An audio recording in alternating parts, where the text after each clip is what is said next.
That we should never allow.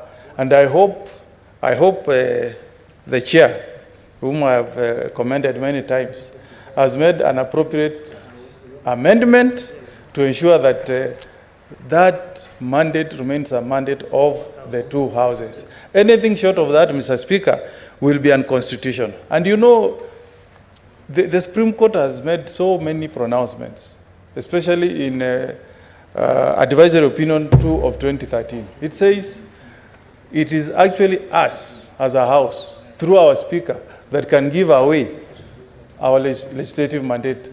The argument of the Supreme Court is that virtually each and every legislation affects counties. What am I saying, so, Mr. Speaker? Even if you go back to borrowing, we all know, Mr. Speaker, that our national debt is always the first charge when we come to sharing our revenue. The debt must be removed first. Whatever remains is what we share. So if we allow our government to borrow, you know, in a manner that is not properly managed, it means we will not have enough money to share to our counties. And these things we say here, Mr. Speaker, at times we say them jokingly, but they come back to bite us.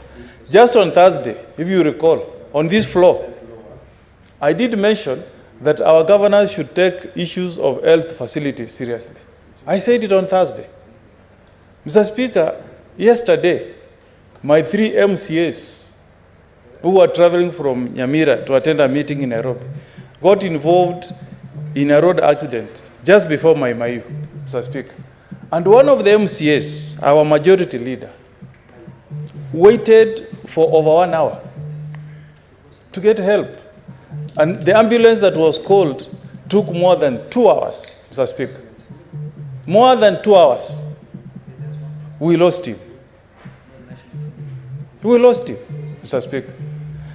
Listen to this. When they were taken to level 4 hospital in Naivasha, Mr. Speaker, Naivasha County Referral Hospital, level 4, has got no CT scan. There is no MRI machine in that hospital. It took us to look for ambulances from AAR Nairobi to go all the way to Naivasha to bring those MCAs to Aga Khan Hospital.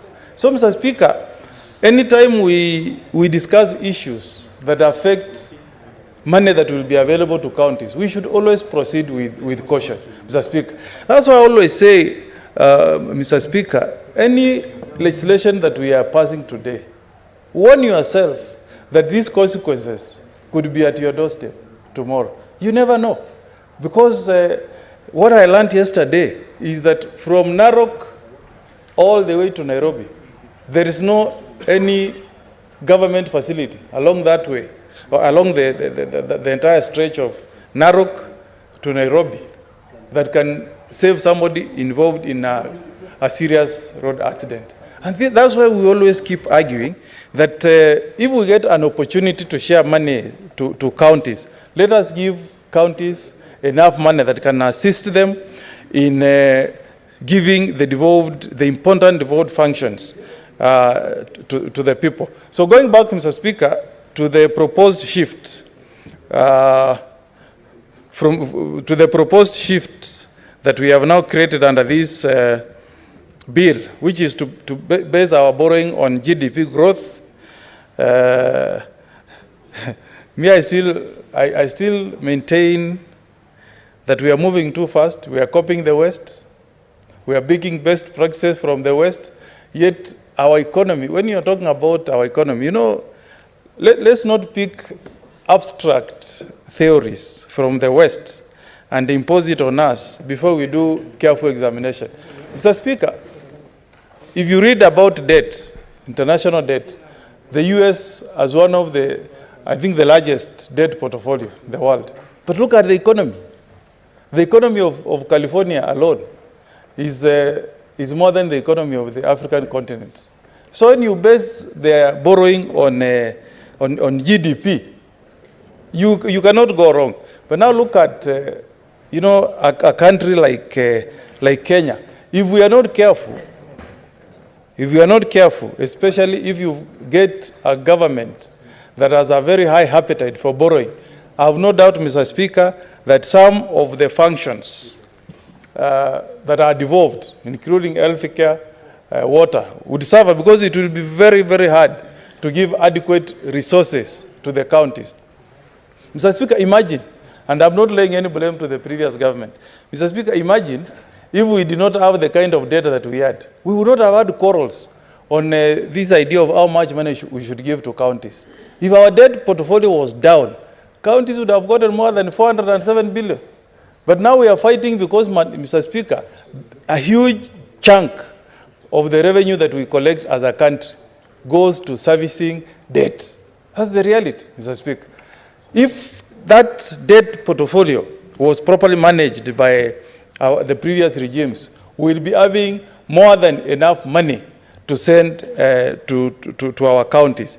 And remember, by passing this legislation, you're going to give a free, almost a blank check to the government of the day on borrowing. No. Yeah? You want to inform me? 2:11.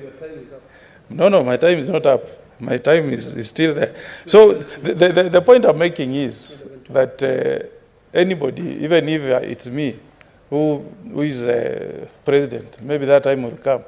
If I'm a president today, and I know that I'm not under the watchful eye of Parliament as an institution, I'll borrow carelessly, you know. Even when I go to the bank today, if I have a blank check, I'll borrow carelessly. But when I know that the bank would be careful to ensure that I don't borrow more than 30% of my net, Senator my non-net income. Omogeni, it is now 6:30 p.m. and the chair seeks to invoke the provisions of Standing Order 34 2A and extend the sitting of the House for not more than 15 minutes. Okay. So I hope you're closing your contribution so that we permit So then Senator, let me wind up so that the chair Ledama to contribute, yes, and the chairperson of finance to reply. So in summary, Mr. Speaker,